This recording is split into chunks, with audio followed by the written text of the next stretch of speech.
petite mission du jour, on va remplacer un adoucisseur au sel par un adoucisseur au CO2 de chez Ecobull connecté. Donc là, le but, je vais te montrer où se trouve l'adoucisseur et je vais remplacer une grosse partie aussi de la tuyauterie qui est en multicouche de 20 et qui n'est pas suffisante parce qu'il y aura 2 salles de bain, etc. Donc on va remplacer déjà le diamètre d'arrivée d'eau. Et après, je vais surtout te montrer une petite technique qui est super intéressante avec l'Ecobull que j'aime beaucoup parce que là, je suis sur des murs défoncés. J'ai les boîtiers à fixer, j'ai le filtre, j'ai tout le système Ecobull à fixer. Et je voudrais vraiment te montrer un avantage avec l'Ecobull, c'est qu'on peut réaliser de la préfabrication. C'est-à-dire que tu peux venir chez ton client, tu peux prendre tes cotes et tu peux tout limite préfabriquer à l'atelier sur un panneau de bois. Et vraiment là c'est pour le coup, ça va être nickel pour te montrer ça. Et ça, je trouve ça canon, c'est de pouvoir faire de la préfabrication et arriver chez ton client, juste connecter l'arrivée d'eau générale et ce qui repart de l'adoucisseur au CO2. Et en gros, en intervention chez le client, tu gagnes quand même un maximum de temps et toute la préparation est faite. Le système que je vais te montrer va te permettre aussi de pouvoir cacher tous les câbles. Donc voilà, le but, c'est pas vraiment te montrer la pose. Je vais te faire un petit timelapse vite fait, mais si vraiment tu veux voir la pose d'un adoucisseur complète, il y a déjà une vidéo qui existe. Là, le principe de cette vidéo, c'est de montrer grossièrement la réalisation de la pose, mais surtout la préfabrication que je vais faire et le plus important, comment une fois qu'il est posé, comment je le règle. Tu vas voir, c'est super simple et je vais te faire une explication en détail complète de l'adoucisseur au CO2 et à la fin, avantage, inconvénient, aussi bien adoucisseur au sel que adoucisseur au CO2.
Donc là voilà, comme tu vois ici, donc là quand tu as vu le déballage, tu vois le petit timelapse du déballage, qu'est-ce qu'on a directement avec le kit?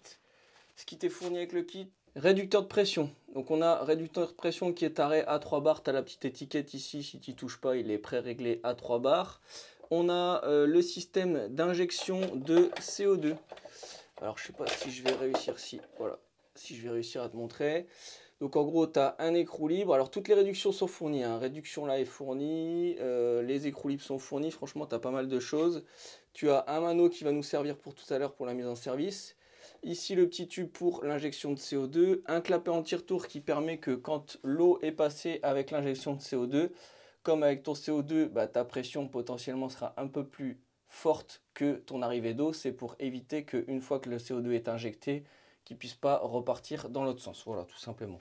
C'est pas un clapet anti-pollution, c'est vraiment un clapet anti-retour qui est là pour ça. C'est juste que ta pression, une fois l'injection CO2 faite, comme on met plus de pression de CO2 que la pression initiale de l'eau, bah forcément ta pression après, une fois l'injection, elle est un petit peu plus élevée, donc ça évite que ça reparte en arrière. Après, juste après, on a compteur. Donc voilà, compteur. Donc là, hier soir, je m'en suis servi parce que j'ai fini hier soir.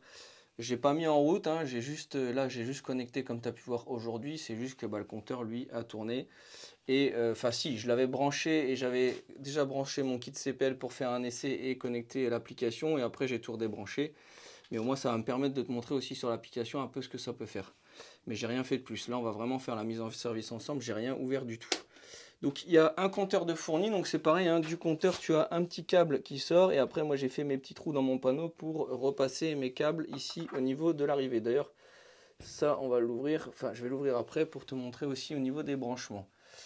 Une fois qu'on repart, donc là on est bien sur l'arrivée d'eau générale de la maison, hein. Donc là on arrive, on descend, tac tac tac, ici hop on remonte et de là on va dans un filtre. Pourquoi un filtre ? Moi, le premier, je pensais que c'était juste pour filtrer l'eau et voilà. Et en fait, non, en discutant avec Ecobull, ils m'ont dit non, non, en fait, c'est une chambre de mélange. Pourquoi y mettre un filtre? Alors, l'avantage, c'est que tu as un filtre positionné sur ton réseau, donc c'est très bien, ça va filtrer les impuretés, les choses comme ça. Mais lui, il n'est pas là pour protéger ton Ecobull, puisque comme tu peux voir, il est après tout le système. Donc, c'est vraiment pas un filtre de protection. Attention, ne mettez jamais le filtre avant. Parce que le filtre, quand il va s'encrasser, d'office, vous allez avoir une pression différente, un débit de tirage différent et l'injection de CO2 va être différente et donc vous allez avoir des problèmes d'injection de CO2. Donc attention au filtre, le filtre se positionne toujours après tout le système. De toute façon, dans la documentation, je vais te montrer, c'est parfaitement expliqué. Et donc de là, ici, ce que je te disais, c'est qu'en fait, ça permet de vraiment de ne pas avoir de bulles d'air, de bulles de CO2 dans ta tuyauterie quand tu vas tirer de l'eau, quand tu vas prendre ta douche, quand tu vas prendre un verre d'eau, des choses comme ça. En fait, ça sert vraiment de chambre de mélange. Donc c'est là où vraiment ça va se mélanger le CO2 et l'eau pour qu'en finalité, le mélange soit correctement fait et que quand ça ressorte du filtre, eh ben, on n'ait pas ce problème justement d'eau et de bulles d'air, quoi, de micro-bulles d'air. Voilà. Après, ça va pas vous faire de l'eau gazeuse, hein, voilà, mais c'est vraiment une chambre de mélange. Voilà. Et après, on a l'interface. Alors là, on est sur un modèle, c'est le modèle Expert, donc c'est le haut de gamme de chez Ecobull et connecté. Donc là, on a vraiment le top du top de chez Ecobull. Ce que je pose régulièrement chez mes clients aussi, c'est le modèle équilibre. Moi, je pose quasiment que le modèle équilibre ou le modèle expert. Les modèles en dessous, je les pose pas. J'ai pas de réelle expérience sur les autres modèles. Moi, vraiment, l'expérience qu'on a le plus, c'est sur les experts et sur les modèles équilibre. Et je trouve que c'est les modèles qui correspondent le mieux. Voilà, quand tu veux passer en termes de prix, avoir du bon matos, avoir quand même de l'affichage, des informations, etc.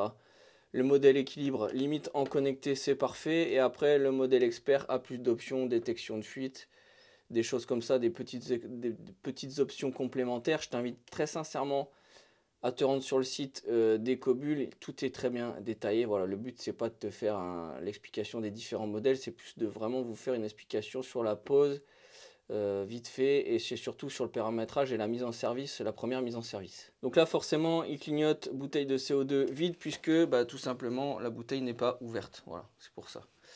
Donc en fait tu as après un boîtier ici et du boîtier ce qui sort, tu as un câble qui sort ici et Et donc, le câble gris qui est là, c'est le câble gris qui ressort ici. Donc, j'ai fait passer derrière. Le gros avantage de ce panneau-là, et moi, souvent, quand on peut faire ça, on fait ça, c'est que ça me permet de mettre tous les câbles derrière. Tu vois, tous les câbles sont roulés derrière. Je peux facilement y accéder, mais au moins, ça cache vraiment, parce qu'en fait, il y a quand même beaucoup de fils, hein. Ce qui est logique. Tu as le câble pour le compteur impulsion, tu as le câble pour, et la boîte de dérive pour connecter tous tes câbles ensemble, tu as le RJ45, tu as les câbles de... Le câble ici, celui-ci, c'est celui qui va indiquer à la régulation que la bouteille est vide. Donc c'est un contact, tu vois, c'est un système, un détecteur de pression. Donc s'il n'y a plus de pression, bien évidemment, il renvoie l'info, comme là il le fait sur la régulation. Et on a l'électrovanne qui est ici, qui elle en fait va ouvrir ou fermer pour injecter le CO2 dans l'eau. Voilà. Donc ça, voilà, c'est ça. Quoi dire de plus? Oui, et au niveau connexion, c'est ça. Voilà. Alors, comme tu as pu le voir ici, il t'est fourni un petit truc rouge ici, tu vois. C'est une petite broche qui te permet de désolidariser les câbles quand tu dois passer justement dans des trous, des choses comme ça. La seule chose que je te conseille, c'est pas couper les fils, garder toujours la longueur de câble, ne pas modifier ce câble-là. Vraiment, tu ne dessoudes rien, tu ne fais rien, tu laisses la surlongueur derrière.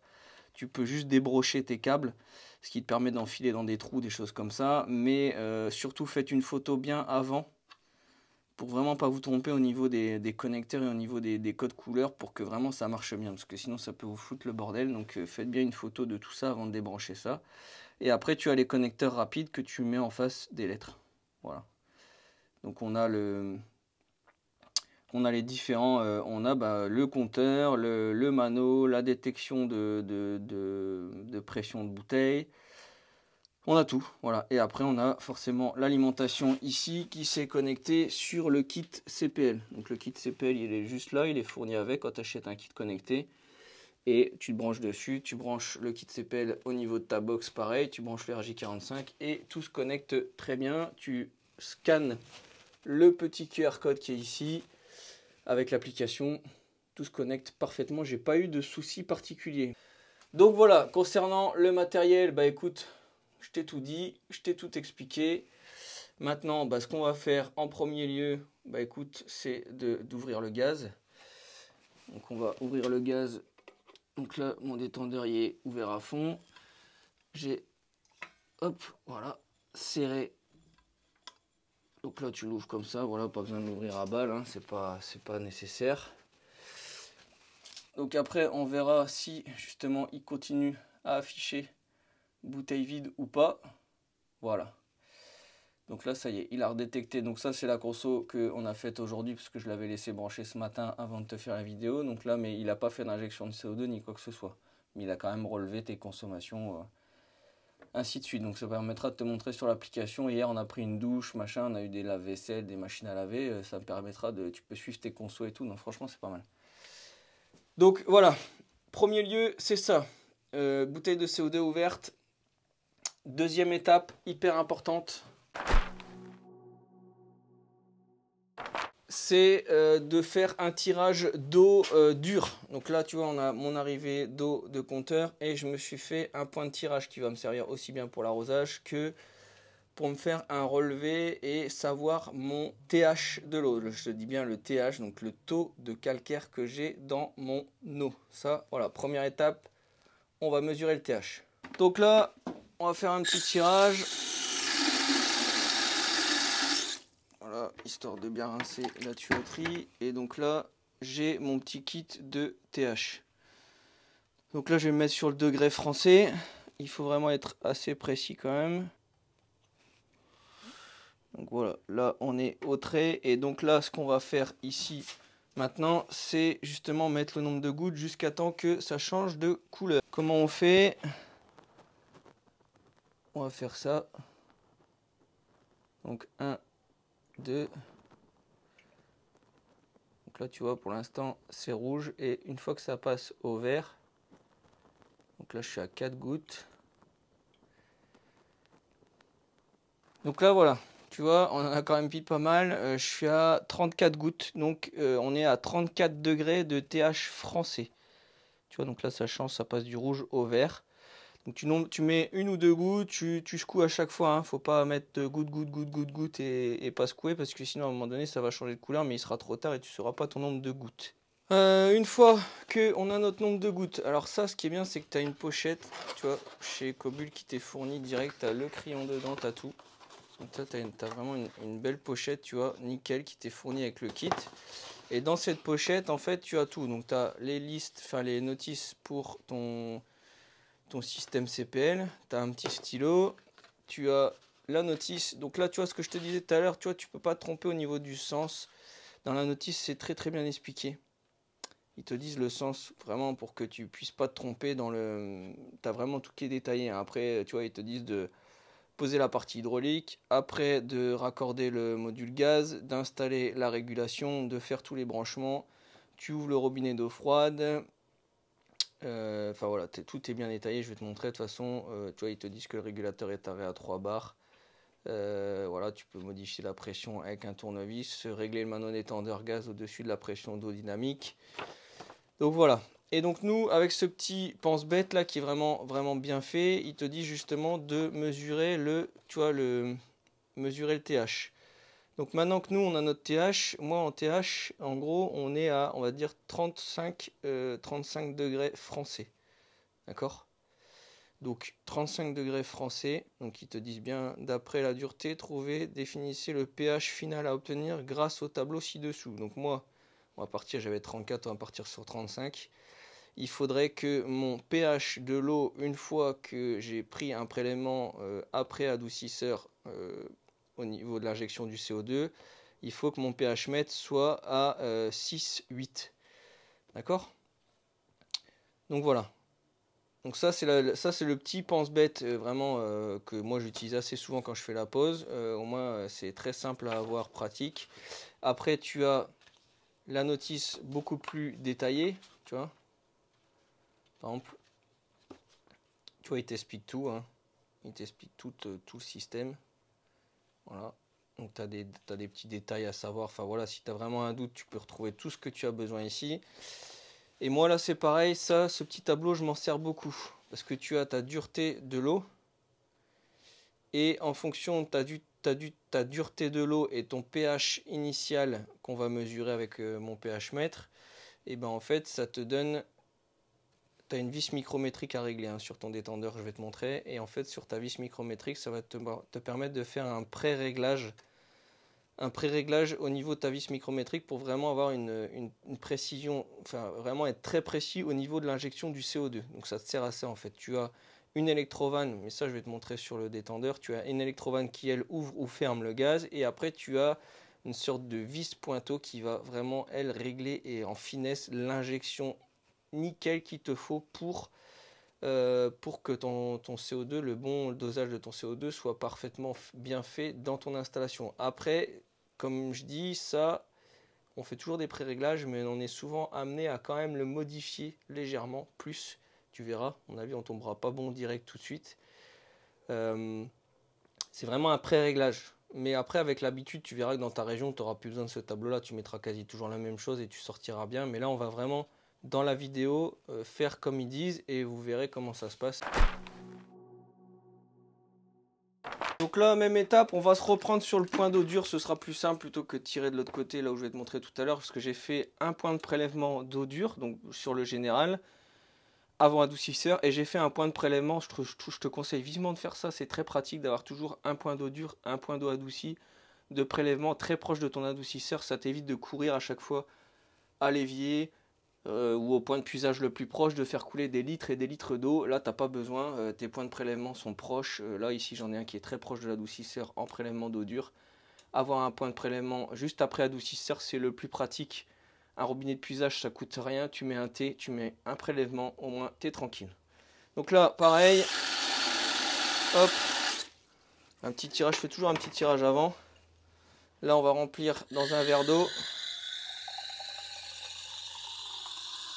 Et on va prendre notre pH. Je dis bien notre pH. Bon, donc là, on prend notre verre. On a un petit kit que tu peux avoir chez Ecobul. Donc ça, c'est un testeur de pH. Voilà. Moi, c'est celui que j'utilise maintenant qui va très bien. J'en avais un autre avant. Dans la première vidéo YouTube, j'en avais un autre avant, le Volkskraft, là où je sais plus quoi, mais qui était précis de ouf, mais très long. Et on n'a pas besoin d'une telle précision. Par contre, on a besoin que ce soit rapide, parce que si tu dois attendre une demi-heure à chaque fois que tu as ton relevé précis, c'est pas ouf. Donc, Maintenant, j'ai trouvé celui-ci qui va vraiment super bien. Tu as même à l'intérieur des petits kits pour tarer et vérifier que ton pH mètre est toujours bon. Donc ça, c'est super pratique aussi.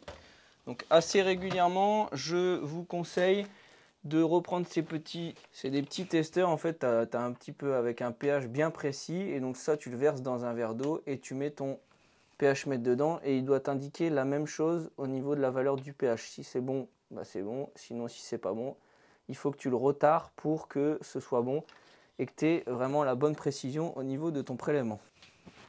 Donc là, bah écoute, on enlève le bouchon, on l'allume et on va le mettre ici. Comme ça, il tient dedans et on va voir la valeur de pH qu'on a. Donc, il faut le laisser un petit peu quand même dedans. Il va se régler. Bon, tu vois, on est déjà à peu près à... faut le laisser descendre un petit peu, tu vois. Donc voilà, on va le laisser descendre un petit peu. On va voir qu'il se stabilise. Tu mets une petite minute, tu le laisses dedans. Donc là, après, on aura notre valeur de pH dans l'eau avant injection de CO2. D'accord ? Et nous, la valeur suivante qu'on devra avoir après injection de CO2 est de 6,8. Donc après, c'est là où il faut être assez précis, c'est qu'on va bien régler notre injection de CO2 pour arriver à la valeur qu'on souhaite en fonction du taux de calcaire qu'on a dans l'eau. Bon, écoute, on est pas mal. Ça a l'air de pas trop bouger. J'ai laissé un bon 2-3 minutes, j'ai fait autre chose pendant ce temps-là. Donc là maintenant, tu as 7,5 de valeur. Donc on a 7,5, ça c'est le petit tableau qu'on a dans la notice. On a 35 de TH mesuré, donc TH taux de calcaire, d'accord, dureté de l'eau initiale. Et on a 7,5 de... Donc là on se réfère au tableau. On est entre 7,4 et 7,5. Donc là ce qu'on va faire c'est que la vis micrométrique qui ressemble à ça, que je vais te montrer, on va la pré-régler à 5,5. Ok. Par habitude je mets toujours plus que moins, tu vois, je te le dis. Et à mon avis, ça, on sera amené certainement à la remonter. Mais vraiment, je veux te montrer que voilà, le pré-réglage, c'est bien. Mais après, c'est à toi de faire vraiment ton affinage pur. Parce que ça dépend vraiment de beaucoup de choses, de ta composition d'eau.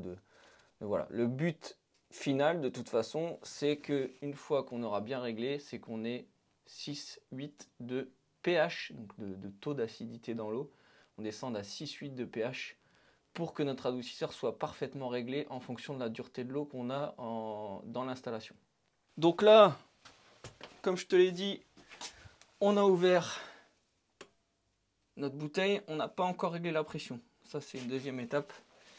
On va régler notre vis micrométrique. Donc notre vis micrométrique, elle est ici. Donc là, voilà, ici. Et donc, on va l'ouvrir. Donc tu as une graduation, hein, tu vas voir, je vais aller jusque 6. Tu vois, tu as 6 ici. Et on va revenir 6 ici. On va revenir légèrement pour se mettre à... Parce que là, ici, si tu regardes bien, ici, on a 4, le premier trait, ici, 4, et là, 6. Donc, on va se mettre entre 5 et 6, enfin, entre 5 et 6 pour avoir 5 environ. Maintenant, quelle pression on règle au niveau de l'injection de CO2? C'est pas compliqué. En fait, dans la logique, quand tu regardes bien, il faut que quand tu tires de l'eau, pour que l'injection puisse s'injecter dans l'eau, il faut que ta pression de CO2 soit supérieure à ta pression d'eau de ville. Sinon, bah, même si l'électrovanne s'ouvre ici, l'électrovanne qui va injecter le CO2, elle s'ouvre, et ben dans tous les cas, elle prendra jamais, enfin elle n'arrivera jamais à rentrer dans l'eau, puisque si sa pression est trop faible, ben, elle ne rentrera jamais dans l'eau. Donc ce qu'il faut faire ici, en regardant le mano, moi je vais vous mettre ici la caméra ici et je vais tirer de l'eau. Quand je vais tirer de l'eau, pour remplir un seau d'eau ou une casserole, on va avoir notre pression ici dynamique. Là c'est une pression statique, donc elle ne bouge pas, c'est la pression quand il n'y a pas de tirage d'eau. Et nous, ce qu'il nous faut, c'est la pression, ce qui est logique en soi quand il réfléchit, c'est logique, c'est qu'il nous faut la pression quand on tire de l'eau avec une sorte de gros débit, il nous faut la pression dynamique. Donc moi, quand je vais tirer de l'eau, je sais pas, ça va descendre à 2 ou 1,8 ou je sais pas, on va voir. Et en fonction de ça, eh ben, en relevant cette pression-là, il faudra rajouter 1 bar à la pression dynamique. Donc par exemple, si on a un tirage à 2 bars quand on tire de l'eau, eh ben, on réglera notre détendeur ici à 3 bars. Donc là, je vais faire un tirage d'eau et tu vas vérifier ma pression dynamique. Donc on va vraiment vérifier la pression qu'on a quand je tire de l'eau réellement. Donc là, je me fous un seau et je fais comme si j'allais remplir une casserole. Donc hop, j'ouvre pleine balle, comme si je remplissais de l'eau dans une casserole. Et en fonction de ça, je vais regarder mon débit dynamique. Donc là, tu vois, en débit dynamique, on est à 2 bars. Voilà, nickel. Là, tu peux couper. Et donc là, on va pouvoir maintenant faire notre réglage de détendeur. Donc on va le mettre à 3 bars. Ok. Donc là, tac. Ici, 3 bars. Voilà. 3 bars, un petit peu plus. C'est pas... Franchement, c'est pas méchant du tout. Et donc maintenant, dernière étape pour vraiment vérifier si notre réglage est bon ou si on doit faire de l'affinage. Bah, il est simple. Il faut qu'on se mette à mon point de puisage que j'ai fait juste après ma chambre de mélange. Il faut tirer à peu près 5 litres d'eau à chaque fois que tu fais un prélèvement. Pourquoi? Bah, pour déjà vidanger ta chambre de mélange. Parce que en fait, comme l'injection de CO2 se fait ici, ça passe là, ça rentre dans ta chambre de mélange. Si tu fais un léger petit tirage dans un verre d'eau, potentiellement, tu n'auras pas régénéré toute ta bouteille, toute ta chambre de mélange. Donc en fait, ton pH mètre, enfin ton relevé de pH ne correspondra pas à ce que potentiellement ton testeur de ton injection de CO2 que tu as changé, elle ne sera pas cohérente avec ton prélèvement. Donc toujours, voilà, une fois que tu fais un affinage ou un re-réglage sur ton mano d'azote, parce que là c'est la seule chose qu'on va faire maintenant, il faut forcément tirer 5 litres d'eau à chaque fois pour vraiment bien revidanger ta chambre de mélange, que le mélange se refasse correctement et que tu aies le bon prélèvement pour vérifier que ton pH est bon. Voilà, ça c'est la petite subtilité à savoir. Si vous refaites juste vous remplissez juste votre verre d'eau, bah, c'est mort, hein, ça t'aura pas les bonnes valeurs. Donc là, ce qu'on va faire maintenant, on va tirer 5 litres d'eau. En plus, là, il y a, à mon avis, une machine à laver ou quoi qui tourne. Donc là, c'est bien, c'est que ça a fait un tirage. Donc ça a bien, c'est déjà en train de bien s'injecter. Là, je sais pas si tu le vois. Est-ce qu'on a un voyant? Je sais plus si sur celui-là, on a un voyant ou pas. D'ailleurs, tant que je tourne la bouteille, la référence, le numéro de série de ton détendeur, il est là parce qu'on va en avoir besoin tout à l'heure. Donc là, je te le dis. Voilà. Donc là, je sais pas si tu entends, mais il y a le détendeur qui s'ouvre.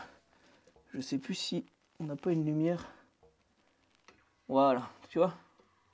Là, on a la lumière. Justement, je vais le laisser comme ça, ce qui va nous permettre de nous indiquer que l'électrovanne s'ouvre. Donc là, elle s'ouvre, elle laisse rentrer du CO2. Et le CO2 s'injecte ici, tu vois. Il s'injecte là. Je sais pas si tu l'entends. Si je me rapproche, je sais pas si on l'entend. Voilà. Et là, tu vois, en tirage dynamique, on est à peu près cohérent. On est à peu près à 2 bars. Donc voilà, l'injection de CO2 se fait. On est parfait. Étape suivante, on va tirer 5 litres de flotte. Donc là, tu regardes ici. Hein. 5 litres, ce qui est pas mal, c'est qu'au niveau du cadran, bah, tu vois tout de suite que tu as tiré 5 litres. Alors, je sais pas si tu vois, mais tu reviens, on refait un petit prélèvement. Voilà. Tac. On a notre verre. On rallume notre pH mètre et on le remet dans l'eau. Oula. C'est peut-être trop rempli. Je vais le revider un petit peu parce que j'ai mis trop d'eau. Voilà. Hop. On va le laisser dedans et on va voir. Bah écoute, combien on aura au niveau du pH. Si on a trop, pas assez, on verra bien. Si on a trop, on refermera notre vis micrométrique. Si on n'a pas assez, on l'ouvrira un petit peu plus pour atteindre notre pH. À mon avis, on va descendre un petit peu trop parce qu'au vu de comment il descend, il faudra peut-être refermer un peu notre vis micrométrique. Bon, tu vois, on a tendu un petit peu, on est descendu à 6,7. Donc là, ce qu'on va faire, qu'est-ce qu'on fait? On est trop bas en pH.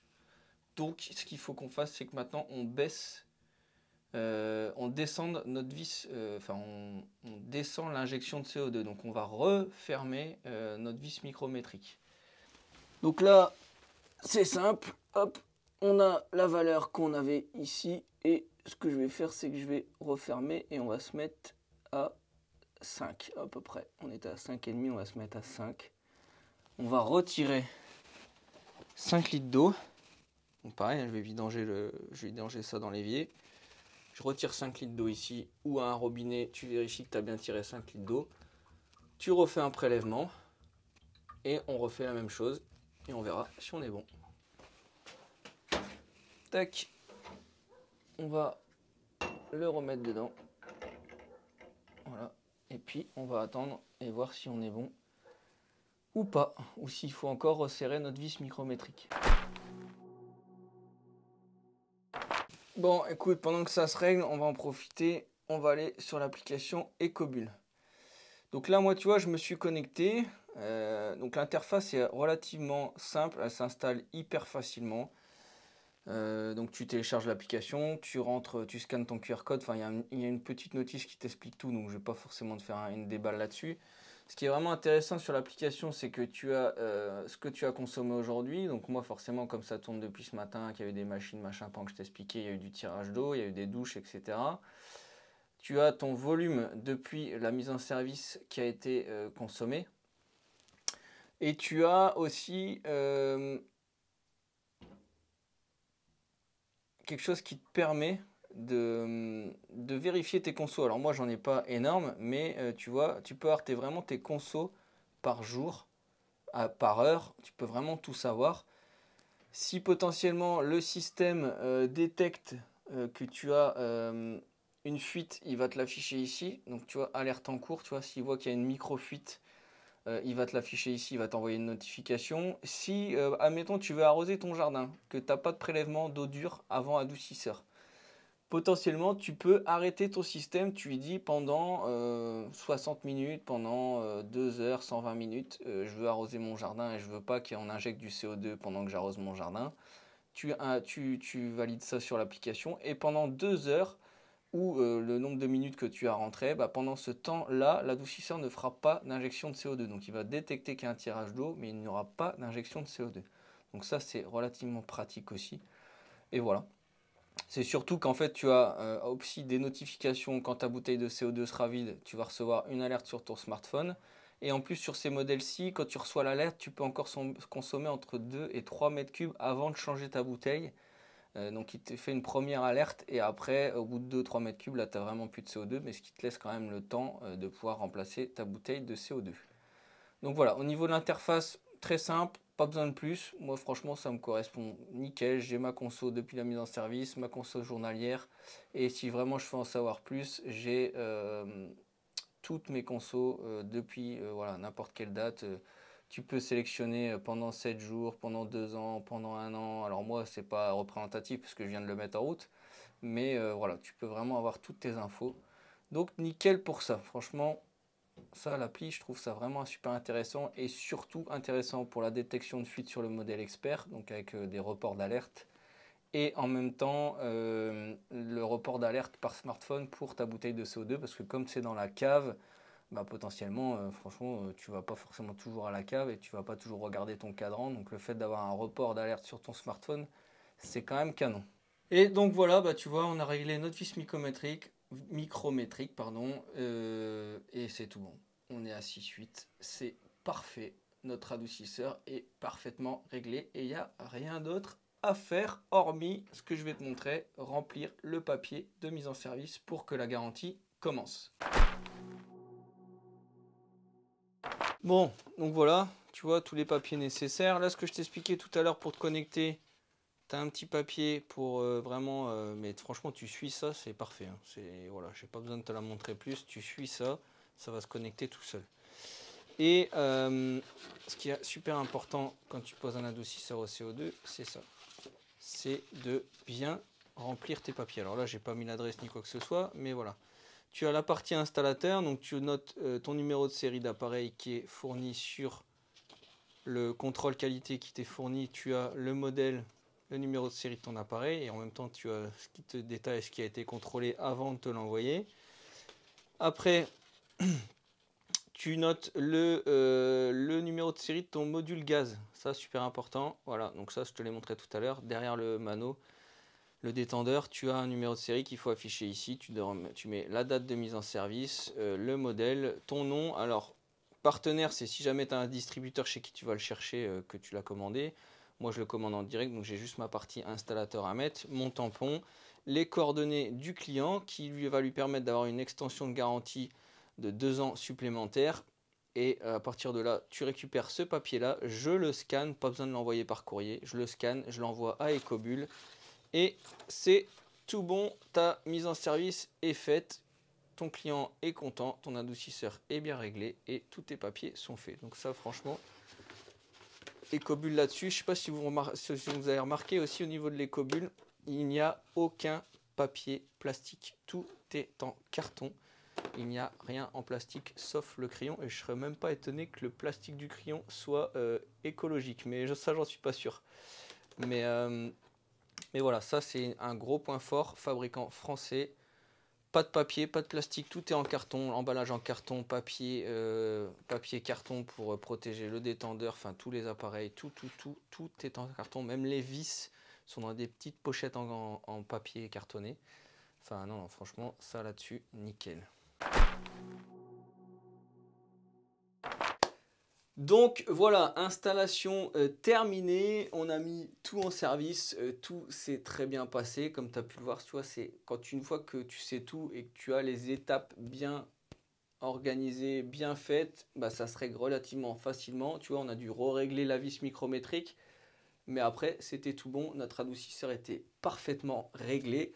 Je voulais te parler d'un petit truc avant de terminer cette vidéo, puisque je te ferai une autre vidéo certainement sur l'explication de pourquoi un adoucisseur au sel, pourquoi un adoucisseur au CO2, parce que sinon la vidéo elle va être trop longue, donc ça c'est la vidéo qui suivra juste après celle-ci, où je t'expliquerai vraiment mon ressenti et pourquoi je mets un adoucisseur au sel, pourquoi je mets un adoucisseur au CO2 en fonction des chantiers que j'ai. Donc voilà, dans cette petite vidéo, la chose hyper importante à savoir, c'est que en termes d'installation, là on a mis qu'une bouteille de CO2 parce que en termes de consommation annuelle, je vais être pas trop mal, je vais être à peu près, je suis en moyenne à 80 mètres cubes par an. Donc je vais tenir une petite année parce que en termes de consommation, là avec les réglages que j'ai fait dans la région où je suis, en général mes clients tiennent entre 60 mètres cubes et 75 mètres cubes par an, enfin par bouteille, pas par an. Donc voilà, donc je serai amené certainement à la changer dans une petite année. Donc voilà, donc je vais pas mettre de dédoubleur de bouteilles parce que je vais pas monopoliser 2 bouteilles de CO2 parce que juste je vais pas tenir tout à fait un an. Par contre, chez des clients qui consomment 100 mètres cubes, 140 mètres cubes, 150 mètres cubes, il existe un dédoubleur, ce qui va te permettre de connecter 2 bouteilles. Donc tu branches une première bouteille ici, la deuxième ici, et tu viens brancher ton détendeur ici. Et donc de ce fait, tu as double, donc tu ouvres tes 2 bouteilles de CO2 bien évidemment. Et ce qui va te permettre d'avoir justement 2 volumes de CO2, donc de tenir 2 fois plus longtemps. En moyenne, tu vas aller jusqu'à 160 mètres cubes sur ton installation avant de venir changer tes bouteilles. Donc voilà, je pense que je t'ai tout dit, on a tout vu. La mise en service s'est très bien passée. En termes de connexion, donc franchement, gros plus en termes de modèle connecté. Je trouve ça vraiment cool d'avoir les notifications pour le CO2. Si tu as alors potentiellement ce modèle-ci en expert te détecte les microfuites, donc ça peut être intéressant, mais c'est pas voilà, si tu as un client qui cherche un peu un prix, c'est pas forcément le modèle qu'il faudra lui proposer. Maintenant, si tu as un client qui est sensible à la consommation d'eau, qui veut vraiment savoir s'il a des fuites, des choses comme ça, et qui puisse avoir des relevés directement sur son smartphone de ses consommations, là le modèle est fait pour lui. Mais voilà, moi je vous conseille modèle équilibre ou modèle expert. Après les modèles en dessous, je les pose pas trop. Je sais pas que je suis moins fan ou pas, c'est que voilà, j'ai pris l'habitude de poser ça, j'ai la clientèle pour poser ça et ça se passe très bien. Moi j'aime bien avoir un affichage, les autres modèles n'ont pas forcément d'affichage comme ça, moi j'aime bien quand même avoir un minimum d'affichage. Donc voilà, donc je descends pas en termes de modèle, tout simplement.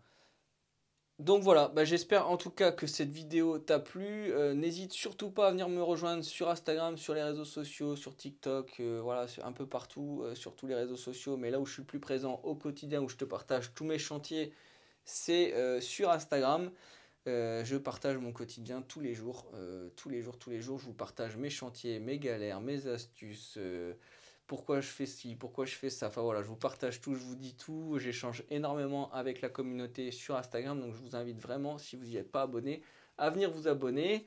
Sinon, ben, mettre un petit pouce bleu sur cette vidéo, ce sera cool parce que ça va la mettre en avant, ça va la faire monter sur YouTube, la rendre plus visible. Et donc si je suis plus visible, j'aiderai encore plus d'artisans, encore plus de gens en reconversion, encore plus d'apprentis. Voilà, tous les gens qui sont dans le métier, je suis vraiment là pour vous apporter cette aide, vous apporter mon expérience, mon quotidien, mon vécu, entre guillemets, même si je ne dis pas que je suis le meilleur, loin de là, j'apprends toujours, j'apprends chaque jour, j'apprends grâce aux abonnés, j'apprends, voilà. Mais en tout cas, voilà, je vous repartage tout ce que j'apprends, tout ce que je sais, mes retours d'expérience en fonction des produits, en fonction des années, en fonction, voilà, des fois il y a un produit qui est bien, que je vais poser, qui va être nickel, et puis bah, je vais me rendre compte de certaines choses au bout de certaines années, et donc c'est ça aussi que je vais pouvoir vous partager. Et c'est pareil pour la mise en service du CO2. La mise en service du CO2, la première que j'ai faite a été beaucoup plus galère que les suivantes parce que bah voilà, il y a des petites habitudes que j'avais pas et donc c'est vraiment ça que je vais vous partager dans la vidéo et de vous expliquer, c'est que bah voilà, une fois que tu suis bien l'organisation et que tu suis bien ce que je t'ai expliqué, bah, l'adoucisseur, franchement, ton adoucisseur au CO2, il se règle tout seul et ça se passe tout seul et c'est pas très très long. Donc voilà, petite astuce aussi au niveau de la planche pour cacher tous vos câbles. Après voilà, si les passages de câbles tu t'en fous un peu, c'est pas, voilà, si c'est pas gênant pour toi, c'est pas gênant pour toi. Moi je sais que j'aime bien quand même avoir une finition propre.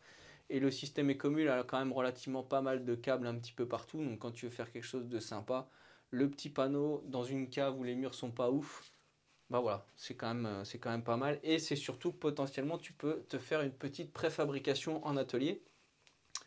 C'est-à-dire que tu peux prendre tes codes, si tu as un chantier, tu prends tes codes, tu peux tout fabriquer sur panneau à l'entreprise et puis tu as juste à venir raccorder entrée-sortie de ton adoucisseur et c'est tout bon. Et tu as gagné du temps et potentiellement tu peux t'en fabriquer plusieurs si tu as plusieurs chantiers un peu identiques dans une cave. Si tu en as vendu 2 ou 3, tu fais les 2 ou 3 en même temps. Voilà, c'est pour moi un gain de temps. Après, c'est pas valable sur tous les chantiers, mais c'est une astuce qui peut être vraiment bien. Alors bien évidemment, le bois, si tu as une cave qui est complètement humide, qui est trempée tout le temps, bah, tu vas pas mettre de bois. Hein, voilà. Moi j'ai une cave qui est saine, c'est sec, c'est sain. Donc aucun souci. Et de toute façon, elle est désolidarisée du mur avec des tiges, donc ça ventile derrière, donc le bois ne va pas pourrir. Voilà, voilà, je pense que là, ça y est, on a fait le tour. Je t'ai tout dit. Encore une fois, le petit pouce bleu, ça fera toujours plaisir. N'hésitez pas à venir me rejoindre sur les réseaux sociaux. Il y a le site internet Enfileton Bleu qui a des vidéos dédiées aux professionnels. Donc si vraiment tu veux des vidéos accessibles qu'aux professionnels et que tu es professionnel, artisan, apprenti en reconversion, tu as juste à t'inscrire sur le site internet. Tu rentres toutes les coordonnées, tout ce que j'ai besoin de savoir sur toi et surtout un justificatif comme quoi tu es bien dans le métier et à partir de là, tu pourras avoir accès gratuitement à des formations ou à des tutos vraiment bien spécifiques dédiés au métier. Pourquoi je fais ça? Tout simplement pour pas que ça se retrouve sur YouTube comme certaines de mes vidéos et que potentiellement des clients particuliers ou quand je dis des clients, enfin des particuliers se mettent à toucher des installations de professionnels.